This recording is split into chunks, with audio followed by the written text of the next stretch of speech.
Iranian media is now reporting that Tehran is under fresh attack from Israel. ስምንተኛ ቀኑን ያስቆጠረው የእስራኤልና ኢራን ጦርነት ዛሬም ሊቆም አልቻለም። ጦርነቱ ሌሎች ሀገራትንም ወደ መጋበዙ ዳርዳር ያለ ነው ተብሏል። ይህ የሀገራት ጣልቃ ገብነት ደግሞ የመካከለኛው ምስራቅ ቀጠናን በውጥረት እንዲታፈን ከማድረግ ያለፈ ፋይዳ እንደማይኖረው እየተነገረ ነው። ጦርነቱ ያለማንም ጣልቃ ገብነት በሰላም እንዲፈታም የተለያዩ ሀገራት ምልጃ እያቀረቡ መሆኑም ተሰምቷል።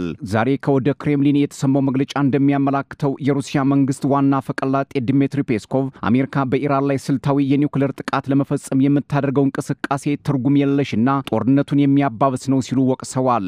ዲሚትሪ አክለው የዋሽንግተን መግለጫ መቅዘፍት ያዘለ ሐሳብና ለማንም የማይጠቅም ሲሉ ማስጠንቅቀዋል። እንደ ፖለቲካ ተንታኞች ይህ የክሬምሊን መግለጫ ዋሽንግተን በሁኔታው ጣልቃ የምትገባ ከሆነ ሩሲያም ልትገደድ ትችላለች የሚል ውስጣዊ መልእክት ነው ያለው ይሉታል። ፕሬዝዳንት ፑቲንም ለአያቶላህ በአሜሪካም የሚሳለውን ሰይፍ እንደሚቃወሙ መናገራቸው አይዘነጋም። ከዚህ በፊትም ፖለቲካዊ አስተላለፋቸው ሲታይ ሩሲያም ከአሜሪካ ይልቅ ከኢራን ጋር ያላት ወዳጅነት የጠበቀ እንደሆነም ይታወቃል። አሜሪካ በኢራን የሚገኘውን ፎርዶ የተሰኘ የኒውክሌር ጣቢያ መታለው ማለቷም ለሞስኮ ፖለቲከኞች የሚዋጥላቸው አይደለም። ምናልባትም ሞስኮና ዋሽንግተን በቴልአቪቭና ቴህራን ጣልቃ የሚገቡ ከሆነ ምድሪቱ ላይ አዲስ የመጠፋፋት ታሪክ እንዳይፈጠር ያሰጋል ይላሉ የፖለቲካ ተንታኞች። ለዛም ነው ሞስኮ አጥብቃም የዋሽንግተንን ወደ ቀጠናው የማኮብኮብ አዝማሚያ ካሁኑ የምታስጠነቅቀው የሚባለው። Iran will never have a nuclear weapon. ኢራን ምንም አይነት የኒውክሌር ጦር መሳሪያ ሊኖራት አይገባም። ይህን የምታደርግ ማለትም ኒውክሌር ማታበለጽግ ከሆነ የኢራን መጪው ጊዜያቶች ብሩህ ይሆናሉ። በሌላ በኩል የሞስኮን ስጋት ውሃ የማያነሳ ነው የሚሉም አልጠፉም። ዶናልድ ትራምፕ ታክቲካል የኒውክሌር ጥቃት በፎርዶ ላይ ለማድረግ ምንም ሐሳብ የላቸውም። እንዲሁም ለመከላከያ ሚኒስትሩ ዋና ኃላፊ ፔት ሄግሴትና ለጄኔራል ዳንኬን ሐሳቡ አልቀረበላቸውም ሲሉ የብሪታንያ ጋዜጦችም አስነብበዋል። ትናንት ሐሙስ ግን ዶናልድ ትራምፕ የአሜሪካ ጣልቃ ገብነት የፊታችን 2 ሳምንት ይወሰናል ማለታቸው ሀገራቸው አሁንም ወደ መካከለኛው ምስራቅ ለመዝመት ልቧን እንደቋመጠም ያሳያል የሚሉ ሞጋቾችም አልታጡም። የኢራንና እስራኤል አሁናዊ ግጭት ታፍኖ የቆየ ቂም የወለደው የብሶት ጥቃት እንደሆነ የሚናገሩ በርካቶች ናቸው። ትናንት ወዳጆች የነበሩት ኢራንና እስራኤል ዛሬ ላይ ለምን እንዲህ ተጨካከኑ የሚሉ ጥያቄዎችም ከያቅጣጫው ይነሳሉ። ጉዳዩን የሚከታተሉ ምሁራን እንደሚሉት የዛሬን ያድርገውና ኢራንና እስራኤል ባላንጦች ከመሆናቸው በፊት ጥልቅ ወዳጆች ነበሩ። እስራኤል እንደ ሀገር በፈረንጆቹ 1948 ስትቆም ከግብጽ በመቀጠል እውቅና ከሰጡ ሀገራት አንዷ ኢራን ስትሆን ሀገራቱም ወታደራዊና የደህንነት ትብብር ነበራቸው። ነገር ግን በፈረንጆቹ 1979 የተካሄደው የኢራን አብዮት የሁለቱን ሀገራት ግንኙነት ቆርጦ በመጣል አመድ አለበሰው። የኢራኑ ሼህ ሙሐመድ ሬዛ ፓህላቪ ተወግደው ዙፋኑን የተቆናጠጡት አያቶላህ ሮላህ ኻሜኒ በኢራን የውጭ ግንኙነት ላይ ጥቁር ጥላ ሳረፉበት። እብሪተኛ የሚሏቸው የዓለም ሀያላንን በጽኑ መቃወም ጀመሩ። በሮላህ ኻሜኒ ዘመን አሜሪካን ትልቋ፣ እስራኤልን ደግሞ ትንሿ ሰይጣን እየተባሉ መጠራት ጀመሩ። በ1980ዎቹ የሁለቱ ሀገራት ጠላትነት የተጫነው ፉክክርም ስር ሰደደ።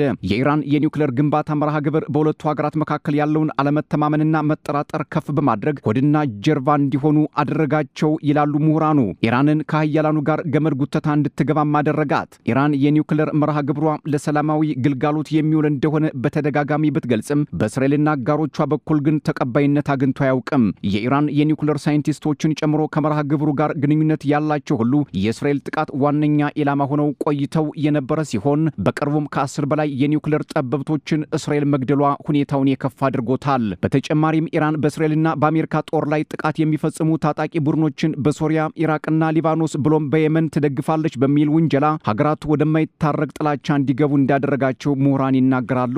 ባለፈው ዓመት ሚያዝያ 1 ቀን 2024 በሶሪያ ደማስቆ 2 የኢራን ጄኔራሎች በእስራኤል ጦር መገደላቸውና ኢራን ሐማስን ትደግፋለች የሚለው የእስራኤል ውንጀላ የሁለቱ ሀገራት የቅርብ ጊዜ ውዝግብ አይሎ አሁን ላለው ከባድ ፍጥጫም አሳልፎ ሰጥቷቸዋል። አሁን የተጀመረው የእስራኤልና ኢራን ውጥረት እንዲህ በቀላሉ ለመርገብ ጊዜ ሊወስድበት ይችላል የሚሉም እንዲበራከቱ አድርጓል። ጦርነቱ እንዳይረግብ ደግሞ እንደ ገፊ ምክንያት የሚቀርበው በሁለቱ ወገኖች የሚደረገው የቃላትና ጥይት መመላለስ ነው። እስራኤል አያቶላህ መገደል አለባቸው፣ ይህ እንደ ትልቅ የጦርነቱ መቋጫ ተደርጎ ይወሰዳል ብላ ካቋሟ አልወርድም ማለቷ፣ እንዲሁም አያቶላዎቹ ለማንም ዛቻ አንንበረከክም ማለታቸው ሁኔታውን ይበልጥ ፈታኝ ወደ መሆን አሸጋግሮታል። በተጨማሪም የኢራን ውጭ ጉዳይ ሚኒስትር አባስ አራግቺ ከፈረንሳይ፣ ጀርመን፣ ብሪታንያና የአውሮፓ ህብረታቸዎቻቸው ጋር በጄኔቫ ባደረጉት ስብሰባ እስራኤል ጥቃቷን የምትቀጥል ከሆነ ቴህራን ከማንም ጋር ለድርድር አትቀመጥም፣ ሰጥቶ መቀበል የሚባል መርህም አንቀበልም ብለው መናገራቸውን ሁኔታውን አወሳስቦታል ሲል የፍራንስ 24 ዘገባ ያመላክታል።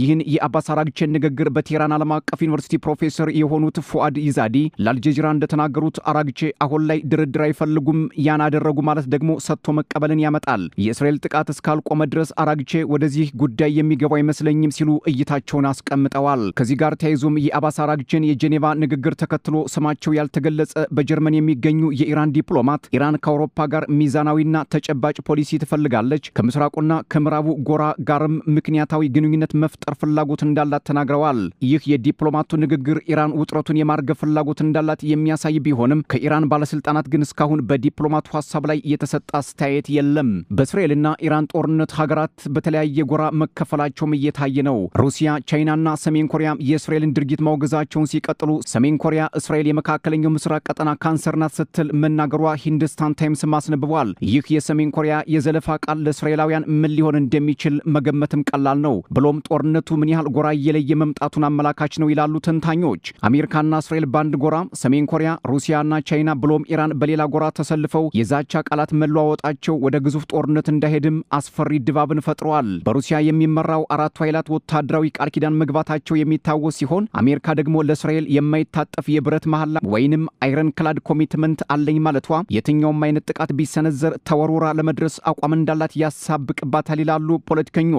አሁን ላይ እስራኤልና ኢራን የሚያደርጉት ጦርነትን ተከትሎ የተለያዩ ሀገራት ሰላምም ሰይፍም ያዘለ መግለጫ እየሰጡ ይገኛል። የአውሮፓ መሪዎች በጄኔቫ እያደረጉ ባሉ ስብሰባ ላይ ለሁለቱ ሀገራት ግጭት ዲፕሎማሲያዊ መፍትሄ አማራጭ ነው ሲሉ አቋማቸውን አሳውቀዋል። የፈረንሳይ ፕሬዝዳንት ኢማኑኤል ማክሮን በንጹሃንና በመሰረተ ልማቶች ላይ የሚደርስ ጥቃትን ሀገራቸው እንደማትቀበል ገልጸው ኢራን በቶሎ ወደ ድርድር መመለስ አለባት ሲሉ የመንግስታቸውን አቋም ይፋ አድርገዋል። ኳታርም አሁን ላይ እስራኤል በኒውክሌር የኃይል ጣቢያ ላይ እያደረገችው ያለው ጥቃት ከሀገራቱ አልፎ ቀጠናውን የሚያሸብርና የሚያመሰቃቀል ድርጊት ነው ስትል አውግዛለች። በለንደን የሚገኘው ጋዜጠኛና የፖለቲካ ተንታኝ ሮበርት ኢንላኬሽን እንደሚለው የእስራኤልና ኢራን ግጭት የኒውክሌር መሳሪያ ጉዳይ አይደለም፣ ይልቅ በኢራን ያገዛዝ ለውጥ ማምጣትና የኢራንን ጥምረቶች መስበር ነው ወይንም ብሬኪንግ ዘ አክሲስ ኦፍ ሬዚስታንስ ሲል ያስቀምጣል። ጥምረቶች የሚላቸውም ሐማስ፣ ሄዝቦላህና ሁቲን እንደሆነም ያመላክታል። ተንታኙ አክሎም እስራኤልና አሜሪካ ብሎም ሌሎች አጋሮች ኢራን የኒውክሌር ግንባታ እያደረገች ነው ለሚሉት ምንም ማስረጃ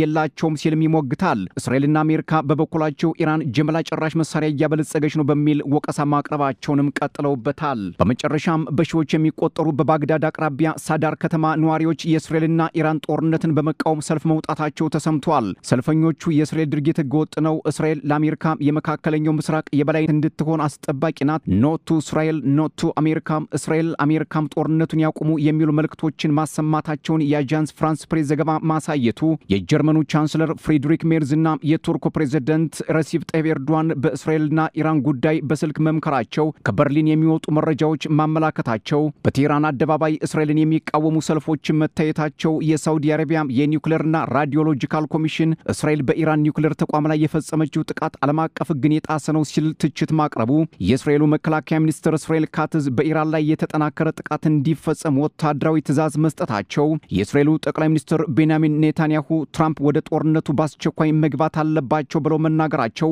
የዛሬው የእስራኤልና ኢራን ጦርነት ክዋኔዎች ሆነው ውለዋል።